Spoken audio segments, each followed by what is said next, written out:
adik-adik, ketemu lagi dengan saya, Grace, dalam seri cerita Alkitab. Kali ini dengan judul Kembali dari Pelarian. Ayat hafalan tertulis di dalam Efesus 6 ayat 7.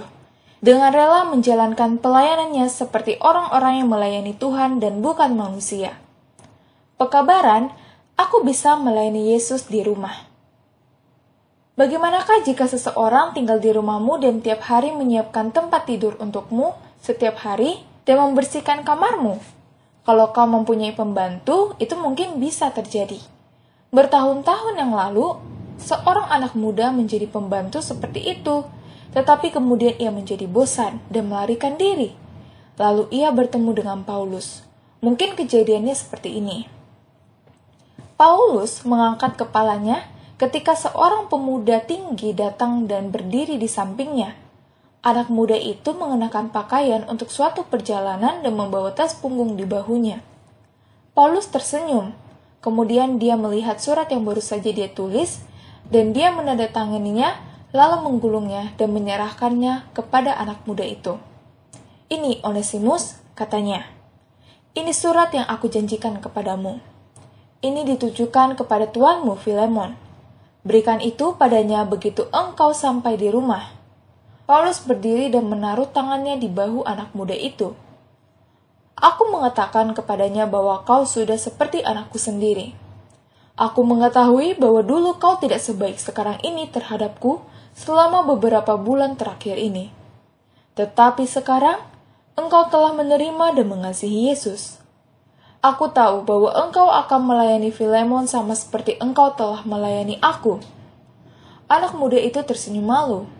Paulus melanjutkan, "Kita semua tahu bahwa ia mempunyai hak untuk marah karena engkau telah melarikan diri.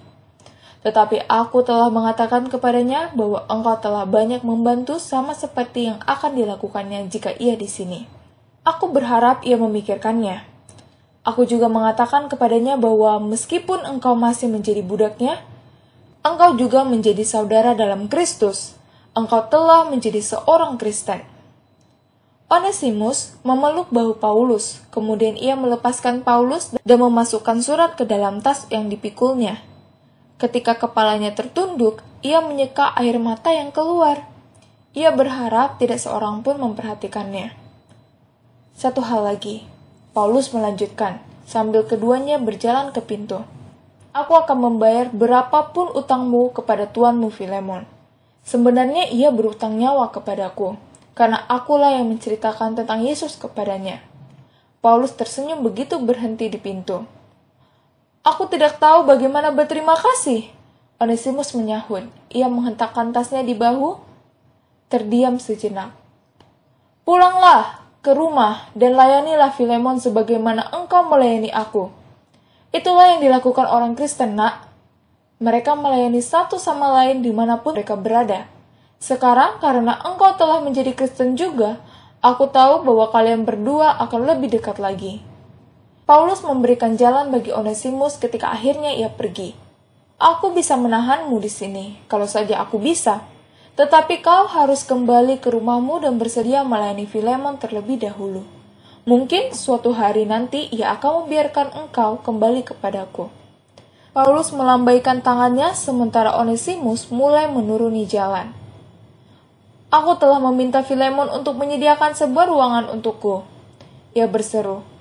"Aku percaya bahwa Allah akan mendengar semua doanya, dan aku akan datang dan menemui kalian berdua tidak lama lagi." Onesimus memberikan satu lambaian terakhir di belakang bahunya, tidak melihat ke belakang. Ia sedikit takut kembali ke rumah Tuhan yang tinggalkannya. Tetapi sekarang ia seorang Kristen, dan hatinya dipenuhi dengan kasih Allah. Ia siap untuk mencoba lagi melayani Filemon sebagaimana seharusnya. Lagi pula, Paulus telah mengajarkan kepadanya bahwa melayani di rumah merupakan bagian yang besar menjadi seorang Kristen.